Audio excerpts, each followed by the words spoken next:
Yeah, we So here also we go. have El Turco up. And we still have El Turco, who we can't invite. Oh, who can't unmute. He said, but he's still server muted, so maybe we won't be able to hear him. The only explanation I have for this, and I'm sorry, El Turco, I forgot to bug Howard, and he's so busy that I doubt he would have gotten back to me anyway. But the only thing I can think of is that he accidentally muted you when he meant to bring you up on one of the times, because neither Anthony nor myself nor Errol have muted you. So yeah, that's kind of funny. So if you, I don't know if you have an alt account. Maybe you could talk through that, or yeah, just drop your questions in the chat. Nick asked in the chat, "What's going on today? Is we playing poker today?" No, we're going to be talking about poker. So basically, what we want to do is we want to, one of the main things we've been asked again and again is talk through use cases, right? Through some of these things, and I think that that's a great suggestion. It's the best way to really get people to really understand like what value DKPs in general can do and what Aleo can do. And so I thought it would be, and I have been talking a lot in the back end. I really want to get a working version of poker for testnet, for final testnet.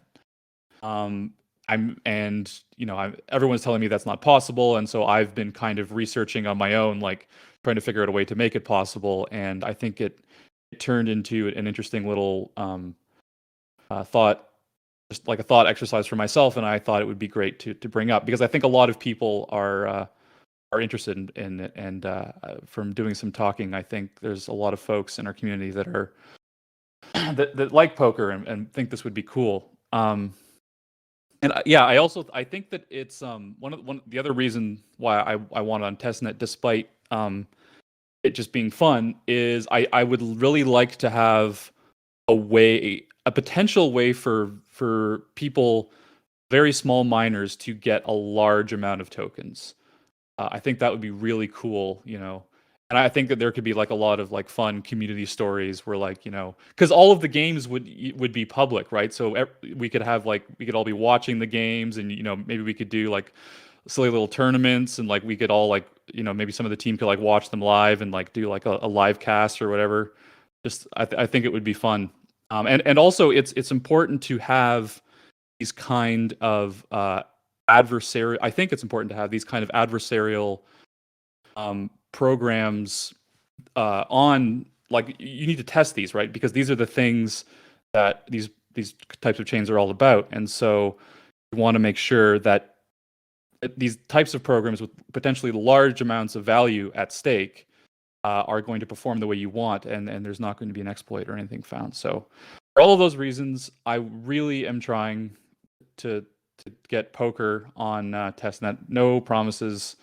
Actually, it's not looking good from the perspective of every single person that I'm asking, like, do you think this is possible? They tell me no. And it seems like I'm the only one that hasn't accepted that. Well, technically, yeah, it is possible. It's just the infrastructure we need is not done yet. So it's more of a manpower problem as opposed to a technical problem.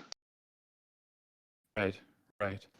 Well, yeah, and that part of it, the part that we don't have, is kind of the more complicated side of how you would have to do this. So, yeah, I think it would be cool just to kind of walk you through, like the challenge of doing poker in a distributed way.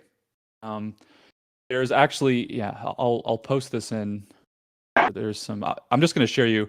Errol and I have had a big internal thread about this ourselves. I'm going to start throwing some stuff that we've been talking about here. Yeah. Just an additional note on terms of it being fun and interesting to put poker onto a blockchain and stuff like that. It's also a very interesting mathematical problem how you solve this. We're trying to do poker or kind of card games in a decentralized way, which, blockchain is kind of all about decentralization, but it didn't come for free, solving this problem. And the way you achieve it, yeah, it's quite fun. And it's a good way to represent some of the tools we use in zero knowledge and online communication to ensure things are done in a valid manner.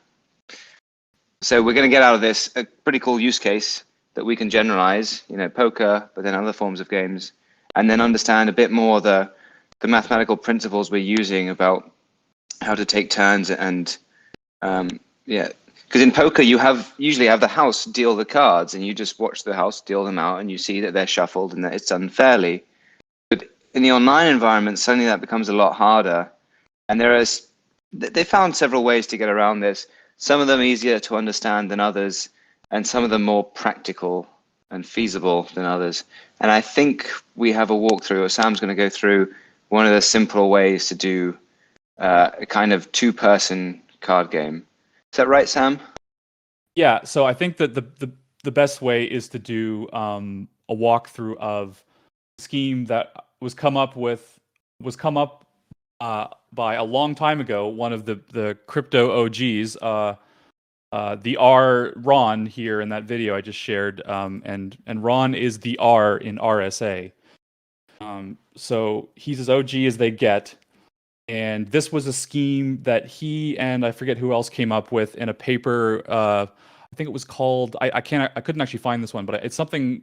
It was like how to do provably fair mental poker. And they were trying to solve the problem of how do you shuffle cards in a fair way and play poker and deal like a hand of cards with someone over the phone or through the mail, right? And the idea being, once you can do that, you can then take the scheme that you've created and generalize it, and then you can do it over the internet. And it's kind of based on the idea. I don't know if like we have a big Russian community, so that means we have probably a lot of chess fans. It was based on this idea of like really pro chess players playing like over the phone chess or mental chess, right? Where you're basically keeping track of the game state in your mind. That's really easy to do. Well, it's not easy to do from like a security of the game standpoint. It's easy to do because chess is what's called a perfect information game. There's no hidden information. Everything is on the board. And all the information is equally available to every player. But poker involves this weird concept of like you have like this black box, which is a deck of cards, and that nobody knows what the order is, and then you shuffle it. So now it's even unknown order, and then you deal off these little pieces of hidden information to different people, and that's kind of like their own little piece of hidden information that no one else has access to. And they also know that it like came from this black box, and they also know that no one else has the same cards as them. So how do you, doing all of those things that you need in order to have like a deck of cards work the way you want it to is really, really challenging and not at all. It's not just something you can do as easily as playing something like mental chess over the phone or through the mail. So one of the ways that these guys came up with of doing it, this is the easier of the two ways.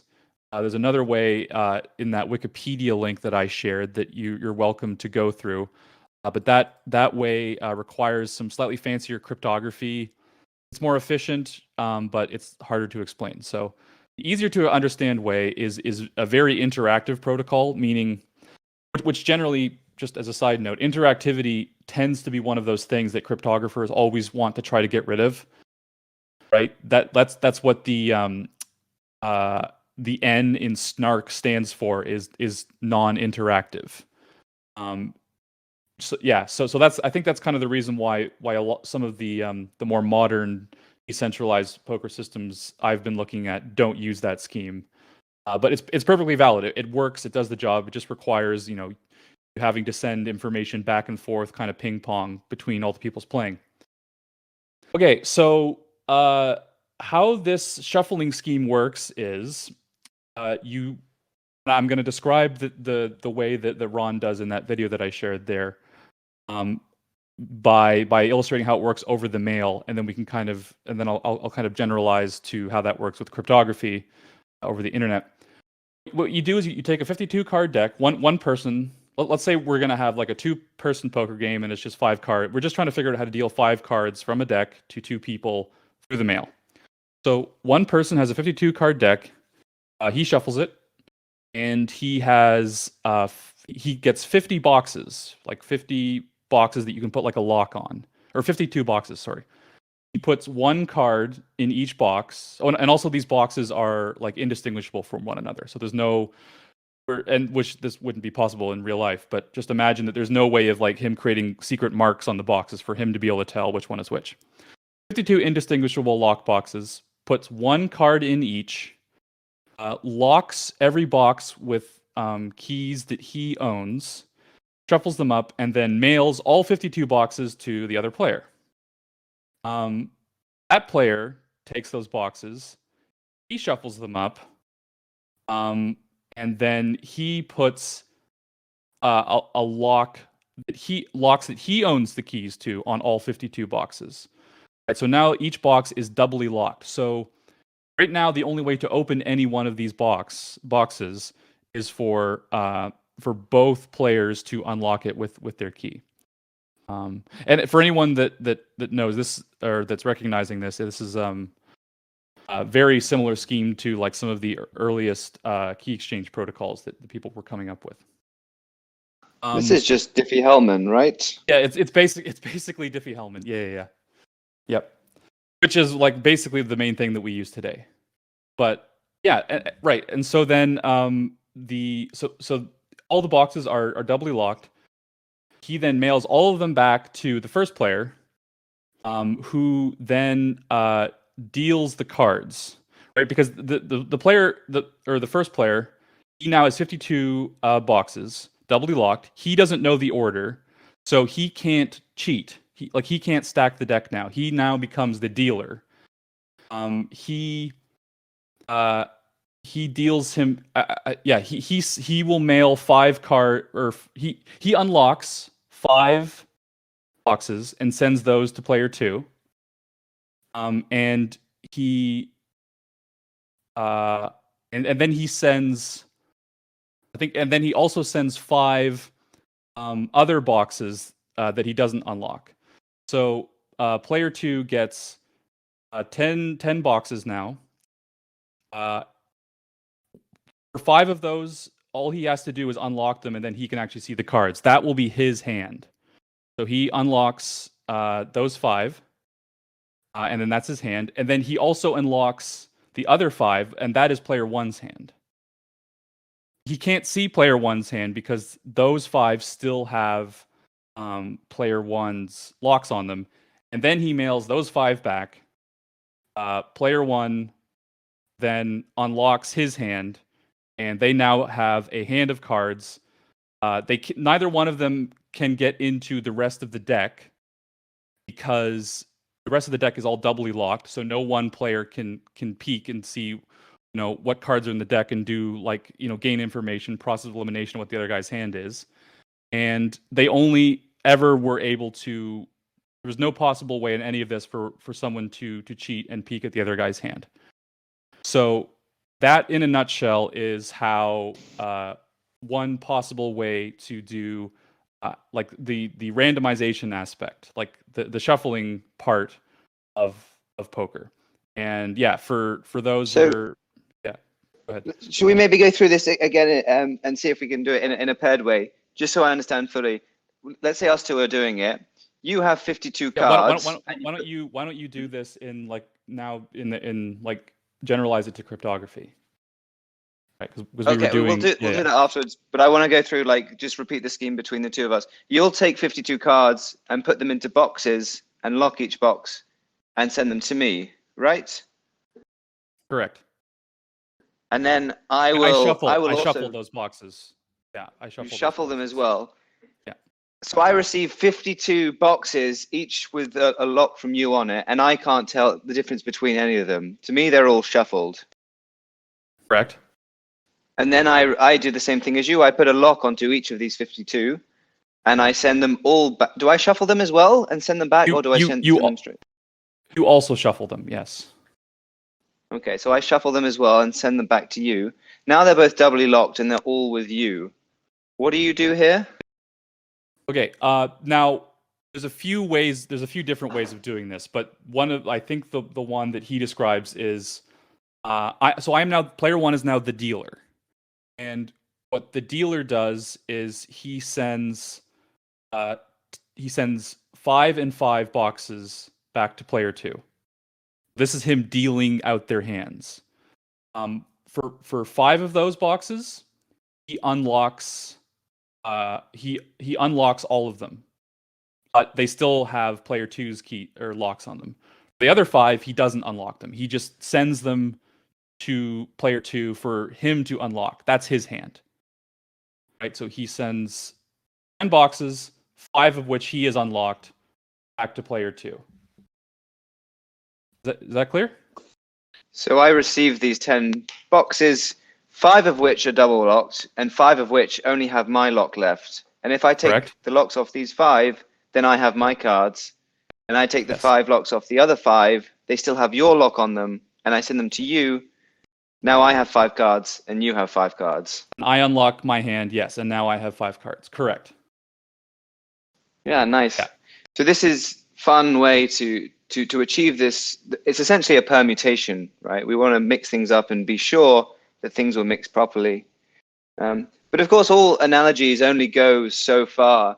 One problem with this, that if we do want to digitize it, is that I can't actually be certain that you put the correct 52 cards in. You know, maybe you took out an ace and replaced it with an extra number 2. And there's a chance that I would notice because I would open 2 of them. But, you know, the chance is fairly low. I can't be certain that you did it correctly. You know, it's not verifiable. So one addition... Well, yeah. Go ahead. I was going to say one addition we make in with the way we do stuff online now is using zero-knowledge proofs. In fact, it doesn't even need to be a zero-knowledge proof. It's more of a specific zero-knowledge proof just for verifiable encryption, making sure you encrypted it properly. You can, when you send the 52 cards online, you can also send it with a proof that you did encrypt it all correctly, and that I don't have to worry that maybe you didn't do this in the right way. Yep. I'm wondering if they're like, obviously, yeah, verifiable encryption is one way that you could do that. I'm wondering if there was like a pre-commit scheme that you could use, like just using hash functions. I wonder. Right. Yeah. Quite possibly. I assume there's probably a few different ways to tackle this problem, as there always is with mathematical ideas. Right. Yeah. But so the next step, say something? So the next step, we have this between 2 people where we're mixing stuff up. But, you know, a game of poker, you might want 5 people. And if it just happens between 2 people, then, well, with this scheme, these 2 people are going to see other people's cards. So we can't have that. So we have to do the same thing, but we want to generalize it. We're not going to have 2 locks on these boxes in the 5-person setting. We're going to have 5 locks. And correct. You kind of have to stagger when you do the unlocking to make sure that when I receive my 5 cards, the 5 boxes with my cards, it's only going to have my lock left on it. But Sam's going to need 5 boxes of just his lock, and El Turco is going to need his 5 boxes of just his locks. So in a certain sense, you have to stagger it, if that makes sense. Yeah, it doesn't actually get too much, like the scheme itself doesn't get too much more complicated. Basically, what you need to do is every person needs to shuffle the deck. So it's kind of like an NPC in that way, like what we're doing with our setup, where you're basically passing the deck to each person. They each get to shuffle it, and then the dealer. I don't think the dealer needs to do anything special. He would send. Basically, everyone needs to unencrypt everyone else's hand as well. So you need to have like everyone. You pass all of the hands around to everyone, and you just need to make it such that everyone takes their hand when it only has their lock on it, and then they secretly they unlock it, and now they have their hand. Yeah. So one question I had is, I thought we kind of wanted to get rid of the notion of the dealer here as well, and make everybody the dealer in part. You know, the dealer role is between everyone. Yeah. and like I said, how you manage the dealing can be like there's a whole bunch of different ways to do that. This is just the easiest way to understand, where it just one person actually deals it out. I imagine you could do it where it's kind of when you shuffle it, you kind of deal your own hand with that shuffle. But yeah, it's a little bit harder to think about. Right. So in the two-person scenario, what happened towards the end is you unlocked 10 boxes. Wait, no, you sent me 10 boxes and unlocked 5 of them. So you kind of chose the 10 cards for the two of us. But maybe instead, I could have sent you 5 boxes with just your lock on it, and you could have sent me 5 boxes with just my lock, which means that I kind of got to choose your cards, and you kind of got to choose my cards. Right, but I think the problem with that is I don't think that generalizes past 2 players, because you can't be dealing cards until everyone is shuffled. Right? So if you wanted to get away from one person being the dealer, you would have to do a whole other circuit of everyone where everyone's dealing their cards or someone else's cards or whatever. Right? Whereas if you have one person be the dealer, you just need you need 2 loops. You do the shuffle loop, then dealer deals hands, then you do the everyone unlock everyone else's hands loop. Whereas if you want to decentralize the dealer, so to speak, then you need an extra loop for everyone to deal the cards. I'm not even really sure what you would get from that.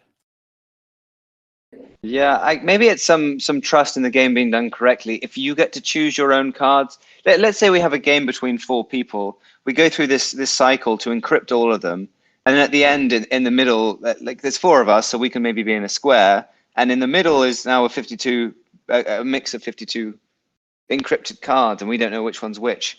Maybe if I'm in the top left, I can just pick out 5 of them and give them to the person in the bottom left. And everyone can do this and give them to the person next to them. And then we can do a new cycle here, where at the end of it, I will end up with my 5 cards, just with my key lock left on them. And same for the other 3 people. And now we each get to choose our own 5 cards, and we're the last person to unlock them. So only we know that they were done correctly. Right. But sorry, that only we could see them. Does that make sense? Yes, I think so. Yeah. I think I think it would be a matter of, do you want to add more circuits of interaction to get away from the fact that one person kind of is the dealer? Yeah, I find this an interesting question as well, because it relates a lot to blockchain stuff. We're kind of decentralizing many things, and sometimes people ask, well, why bother? Why does it matter? Isn't it already trustworthy enough? And I find that usually the best assumption is that I would prefer to do it myself if possible, and not too impractical. So I don't really have a great argument as to why in poker it would be essential, but I get the feeling that there is. The main argument is like there's all kinds of, and this has happened again and again and again, of sketchy online poker places where basically you think you're at a table with a bunch of real players, but you're not. You're at a table with a bunch of bots that all are controlled by the person running this thing, and they're controlling the RNG, and you're just a sucker that's just like bleeding chips into them. Yeah. So that's one reason. So that's kind of like on the user side why you want this. On the other side, why the developer wants this is because it's cheaper. Go ahead. Developer. Yeah, I just wanted to quickly ask a question about that aspect. That sounds like it super sucks if you're just playing against 4 bots and, on average, statistically, you're going to be losing money. But our decentralization of dealing the cards doesn't help with that, does it? Yeah, no, it does. It prevents RNG. You're gonna be playing with bots, but the RNG is fair. What is RNG? Because you random number generation. Because you Right. shuffled the deck. All that you need to know in order for you to be convinced that that the RNG is fair for this game is that you got to shuffle the cards. Right. Yeah, okay. I mean, so this is at least the shuffling. Provided you're involved in the shuffling, you can be certain that no one else knows your stuff unless you shared it with them and maybe they shared with each other too. But but but that's the encryption part. And if you trust that it's encrypted properly, maybe there's no need to decentralize the card choosing, the house in this respect, because you're not gaining anything. Um, right. Okay. Yeah. So I don't know if I said this at the part, but there's kind of two aspects to this problem. One is the randomization, which we've kind of seems like we've settled on, like we know what we're talking about there. And the other thing is the settlement. Right? How do you now need to take this randomization and plug it into some kind of program such that the output of this program distributes the money or the chips or whatever the way that you would want to have that happen in poker without without someone being able to exploit that in some way, right? And so Right. yeah, so that's what you're talking about there, I think. Yeah. Okay, that's a lot clearer. Yes, and that's the trickier part. And this is the part that, as I was saying earlier, like it would be very like it would be trivially easy to make this scheme that I just described for randomization, and I'm sure like half dozen libraries exist already out there for doing this because this is like 30, 40-year-old crypto we're talking about here. But that second part, how do you have a poker game such that okay, you have fair RNG, that's great.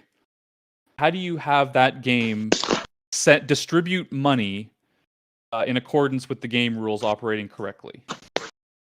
That is a hard problem, and it's the problem that I've been trying to figure out how to do on Aleo for testnet. And one of the first things that I went to was Bitcoin because I remember that someone had built, I think it was Texas Hold'em, which is like as far as poker variants go, just about the most complicated version. So that was good. On Bitcoin layer 1. So only using Bitcoin script, they got a honest to goodness decentralized version of poker going. And one of the people that worked on it, hold on, I'm trying to find this paper that I sent you, Errol. It was hold on, excuse me. I think I have it open if it's going to be quicker. How do you no, I got it. How to use Bitcoin to design fair protocols. Here we go. So this is basically so this is the guy that worked on the paper that was kind of used to implement this. And like we were saying earlier, these problems are very they're not just limited to poker. They're very deep, ubiquitous problems that are applicable to all kinds of other things. And if you watch that video I just shared, how to use Bitcoin to design fair protocols, it basically that scheme that he's talking about, roughly speaking, is used for all kinds of things on Bitcoin nowadays. It's used for things like Lightning settlement. It's used for things like atomic swaps. Basically, the rough concept of how it works is you have this like program that like two people are commit money to this program. They say we're going to run this program with one another.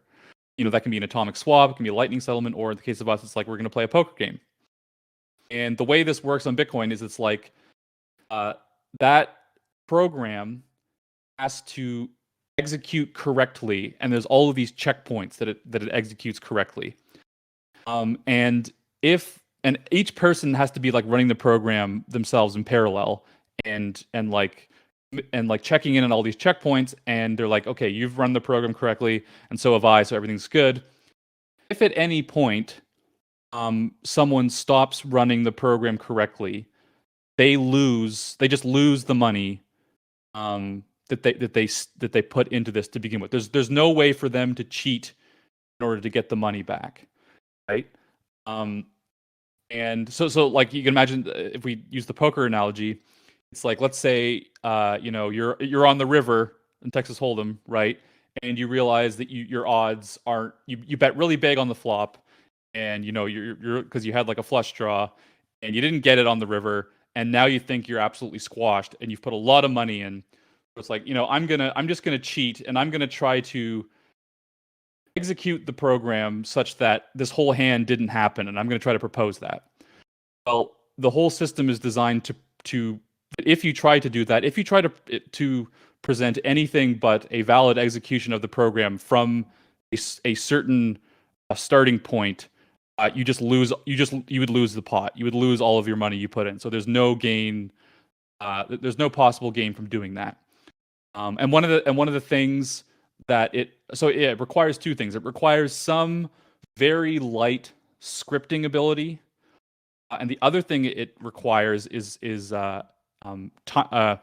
hashed time lock commitments is what they're called in Bitcoin. Basically, the ability to have transactions that that the miners aren't supposed to execute to a certain block height, right? And then the reason why you want that is you don't just want the guy to rage quit and like the other person doesn't get their coins, right? If you realize you're going to lose at the river, you don't want to have the guy just be able to like log off and for him never to get the coins. After a certain amount of time, not checking in at a checkpoint is equivalent to cheating, and then you lose your stake. Right, that's an interesting problem. So in our MPC, when we were shuffling and this kind of stuff, we needed the actions of every player. So in poker, if you get 5 cards and then later on 2, every player still has to be involved in selecting those 2 cards. But if they didn't like their 5 cards, they could rage quit and ruin the game. That's Yes. the kind of problem you're talking about, right? Exactly. Yes. Interesting. Yeah, that doesn't seem too easy to solve. Well, I mean, it solved on Bitcoin, and in the very, very early days, all you need is light scripting and just the. I mean, we've talked about this a bit. Like, I'm super nerdy on like true time lock encryption, which is very different than how hash time lock contracts work on Bitcoin. True time lock encryption is where I encrypt a message and I post it publicly, and the only way to unencrypt that message is to run a computation that takes a very very specifically long amount of time to compute, and then you get the key, and then you can unlock it, right? So that's kind of a way. Yeah. So this is different to proof of work, where like I'm trying to hash, but I'm trying to solve a puzzle, and it could take 10 minutes, but it could also take a minute, or it could take an hour. Yes, similar but proof different. of work is not. It's similar but different. Yeah, it's proof of work is not deterministic, right? There are an enormous possible number of hash solutions for any given block height, right?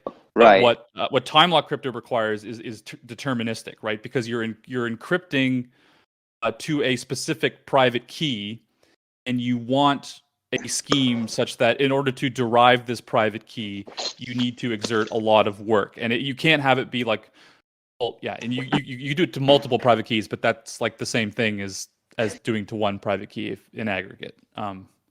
Yeah, so it is different, but yeah, so my point is that this scheme doesn't actually require true time lock crypto, or it didn't on Bitcoin. Because Bitcoin has this concept of hash time lock contract, which is just like a little part of the Bitcoin standard, which is there's a way for you to push a transaction to Bitcoin and just say, "Yo, miners, don't mine this transaction in until block height whatever," right? And so if a miner was to mine your transaction in too early, the whole block would be invalid. Because it violates the Bitcoin protocol.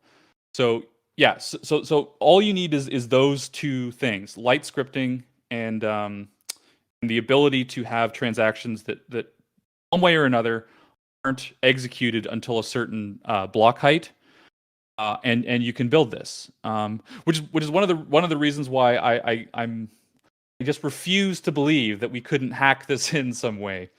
testnet because it was on, ostensibly the simplest, most conservative, in every possible way, blockchain on layer one, like 7 or 8 years ago.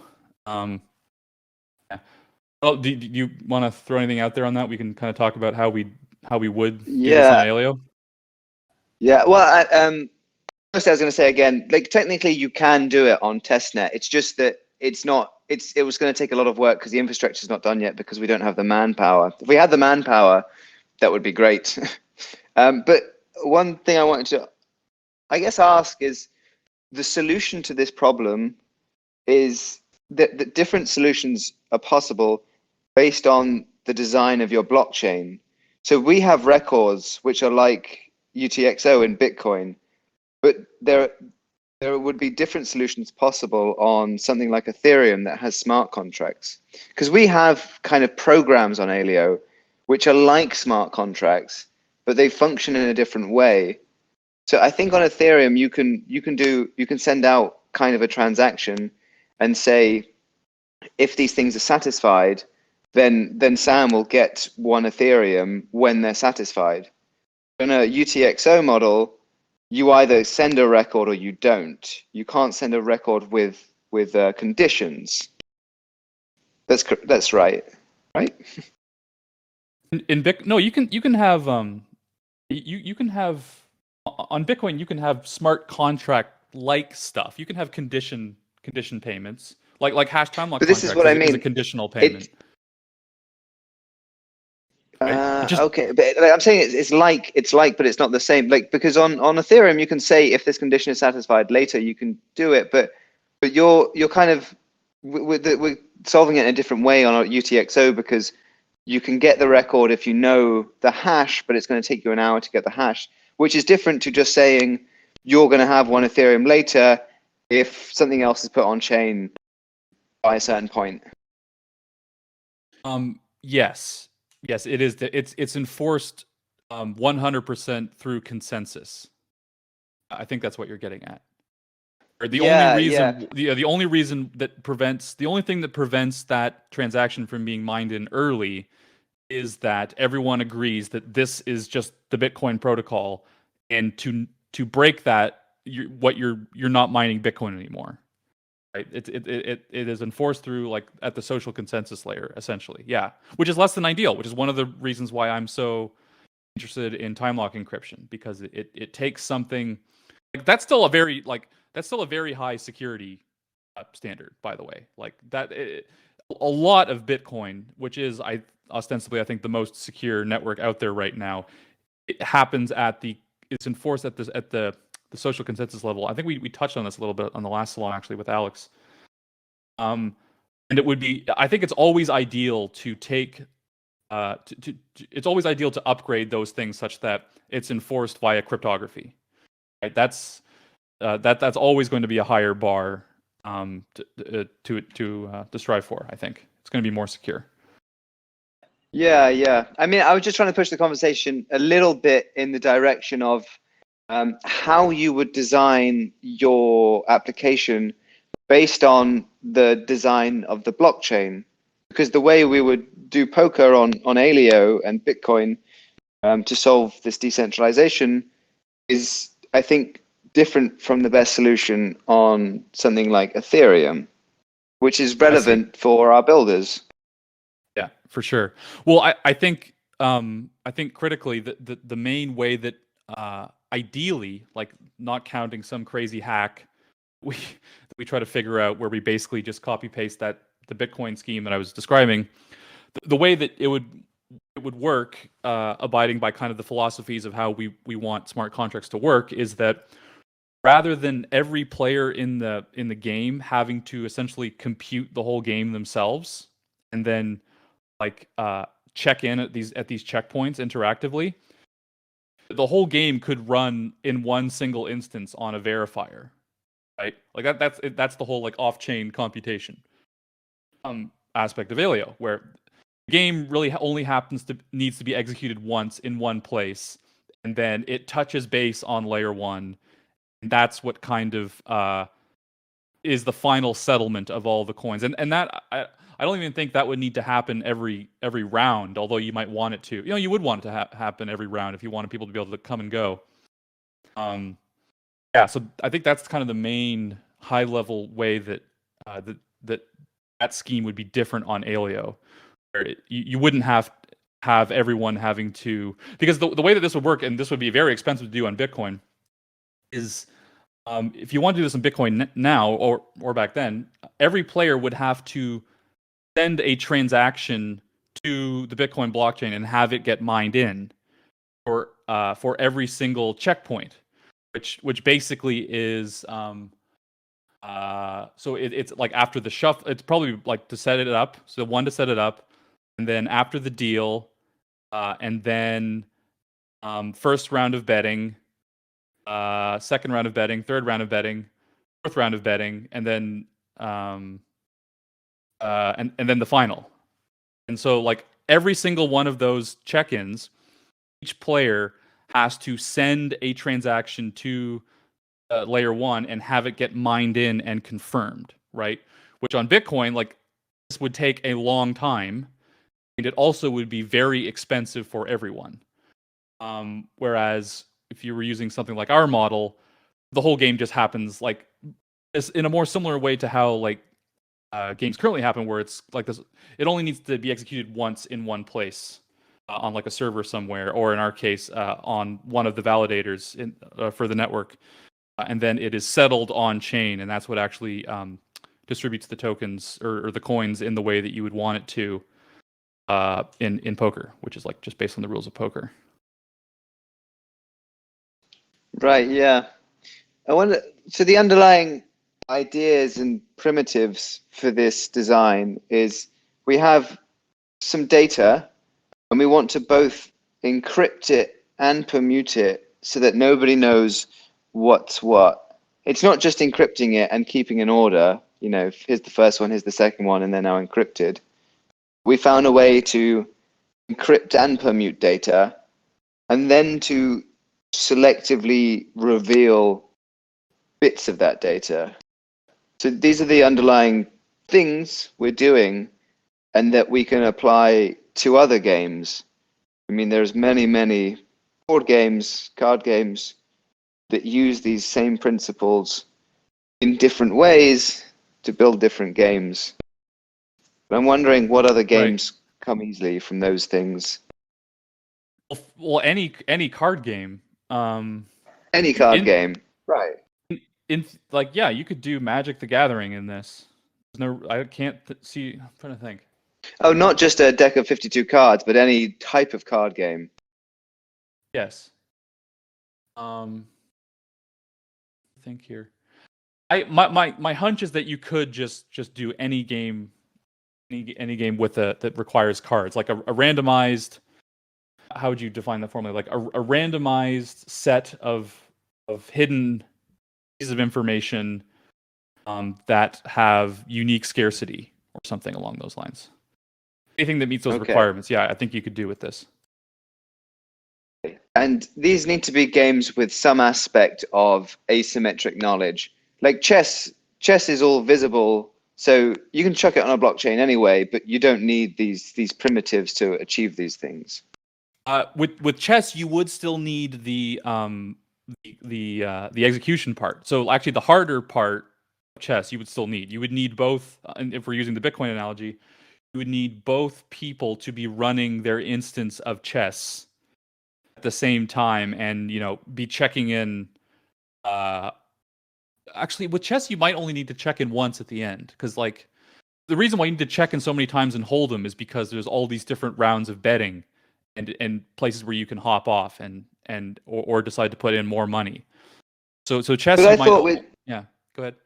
So I thought we're trying to play the game completely on the chain. So for example, with chess, we could send a commitment to the chain saying, hey, me and Sam are playing chess now. This is the start of the game. And then let's say it's my go first. I will send a commitment on chain that says I move pawn whatever to position whatever. And then you can always play in tandem and everything's going on chain. And there's no way that I can cheat because you see my move and then it's legal. I mean, you could do that. I don't think you need to do that. I think all you need to do is you need to both commit the amount of money you're betting for this chess game, and then you commit to like an instance of a chess game or something like that. That goes on chain. Because you're involving a bet in this as well. It's not just to play the game, but it's like for a reward or a point or.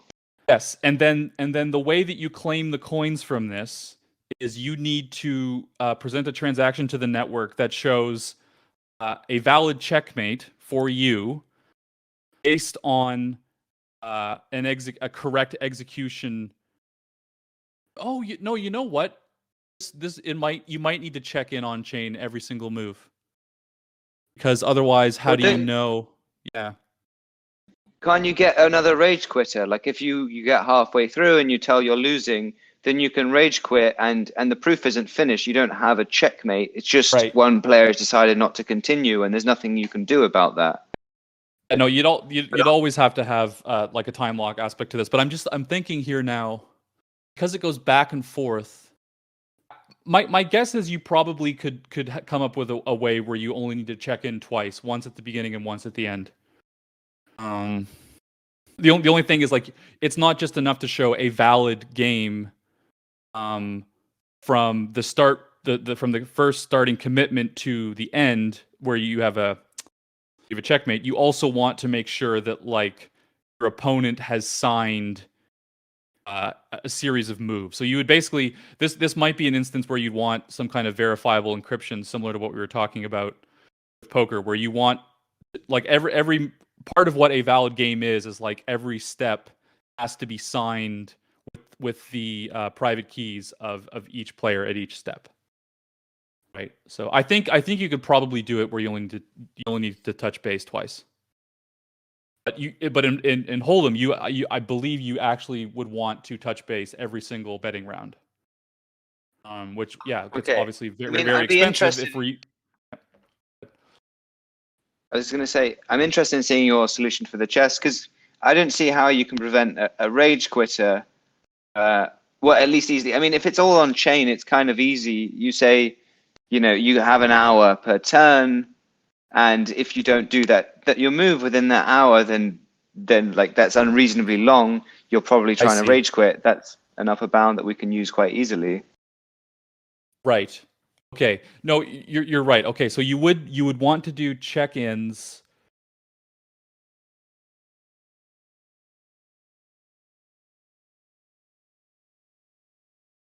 To the degree that if the game, like if the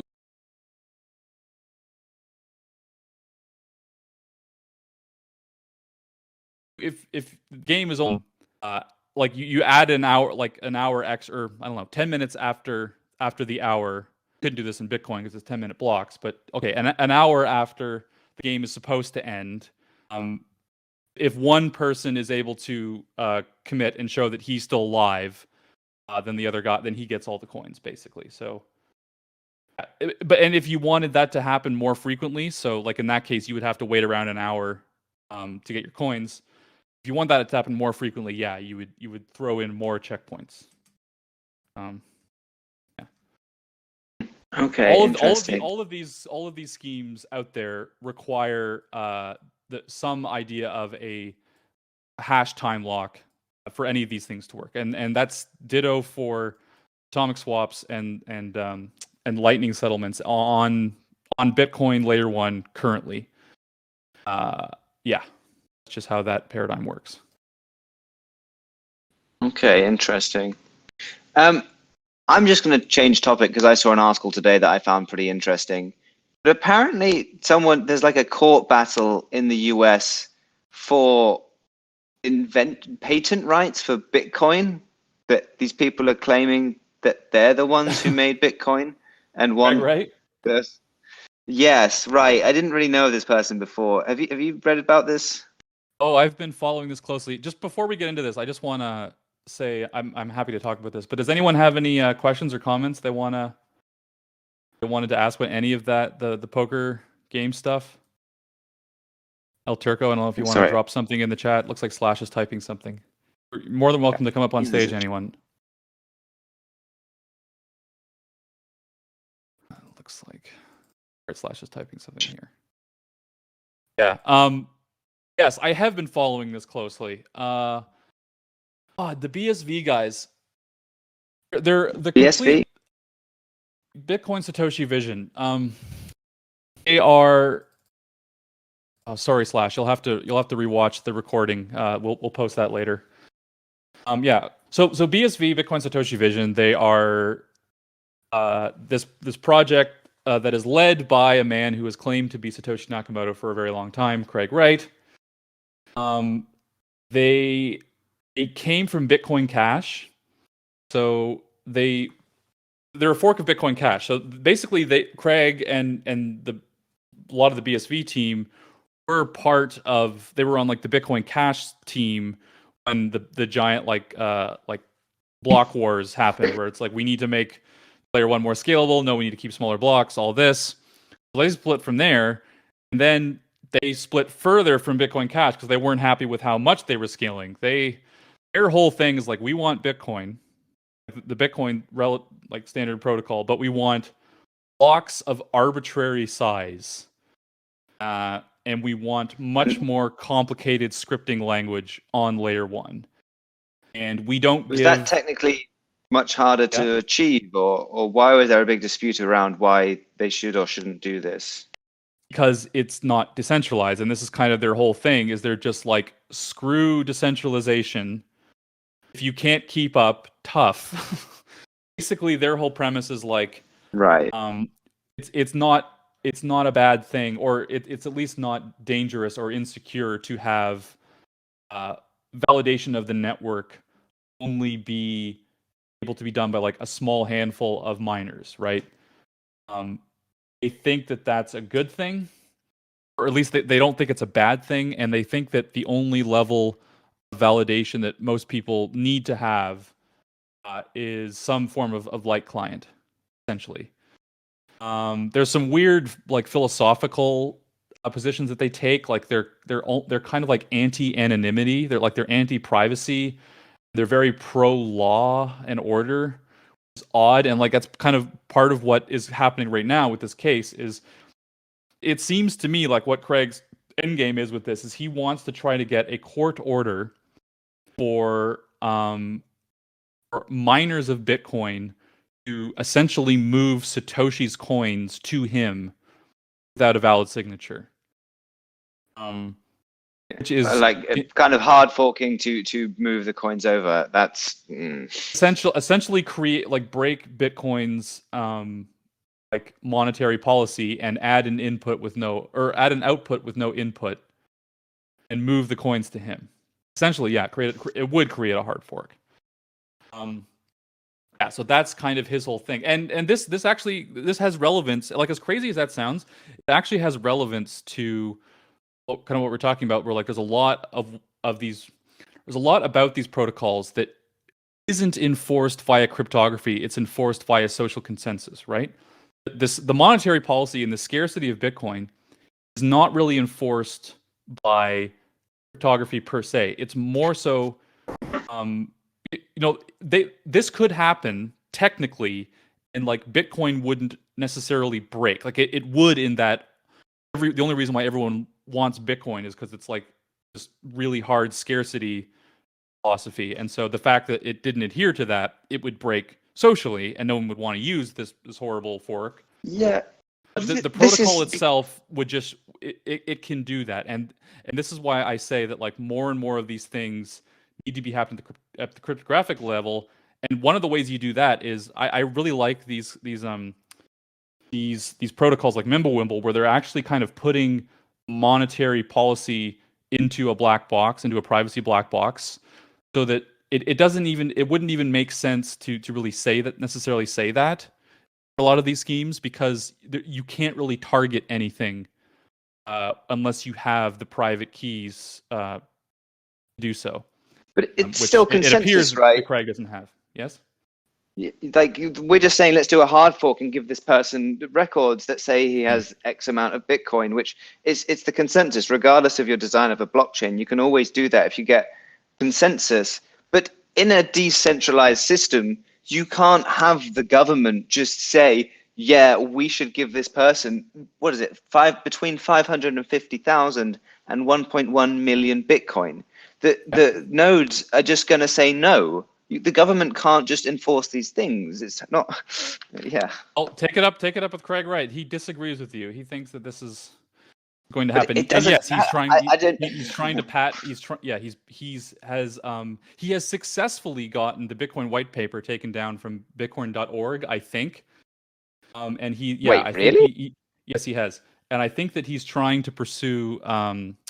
He's trying to get some kind of IP ownership of certain aspects of Bitcoin, and then I can only imagine that if he's successful in that he's going to try to get, to get the miners that run that Man, to that's not run it. total. Yeah. My thesis has always been that Len Sassaman is the real Satoshi Nakamoto. Interesting. I I'm haven't not. heard that him as a candidate. Who? Len Satterman? Len Sassaman. There's a lot that fits the bill. In one of his, in the last email from Satoshi, he said, "I'm not going to be around much longer." And this guy kills himself a few months after that.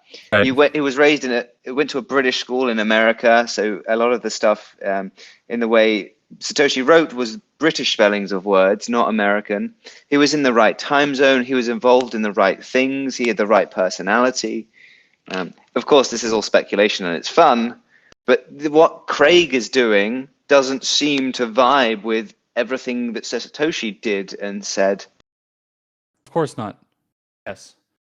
I mean, Okay. BSV, it's fascinating from a cultural point of view because it's incredibly cult-like, and it has a really surprisingly passionate development community of people that are building, in some cases, very interesting projects on BSV and nothing else. But yeah, it's completely wacky. There are actually elements of it that interest me from a technical level. I'm intrigued that they are the only ones out there that took the line of screw decentralization of node validation, screw layer 2, we're doing it all on layer 1. If you can't keep up, tough toenails for you. At the very least, I'm interested. Okay. I do follow it quite closely because I'm just interested to see what's going to happen with it. Because I think it is possible that something that we should be doing things more on layer 1. I just don't think so. I'm a very Yeah. I agree with the small block Bitcoiners where we want to keep the layer 1 as secure, as simple, as conservative, and as small and as possible, so that the maximum amount of people can run a full node, and then all of the crazy, wacky blockchain stuff we should happen off-chain as much as possible. Which, by the way, is generally the philosophy that Aleo takes with the whole focus on off-chain computation. Yeah. Right. I would love Anyway, to continue, but I think we're on time. Thank you for the discussion. Yeah, absolutely. I'm 3 minutes into a hard stop here. Folks, I hope you enjoyed the convo. If anyone has any questions, you can throw them in the chat. I actually have to bounce here, but I'll come back and answer them later. This recording will go on YouTube for people that missed it, and for people that were more interested in the technical stuff we were talking, check out the links that I threw in the group chat there. Nice. I've got to hop to another explainer of ZK Snarks. See you all later. I'll be there. Okay, talk to you later, boys. Bye.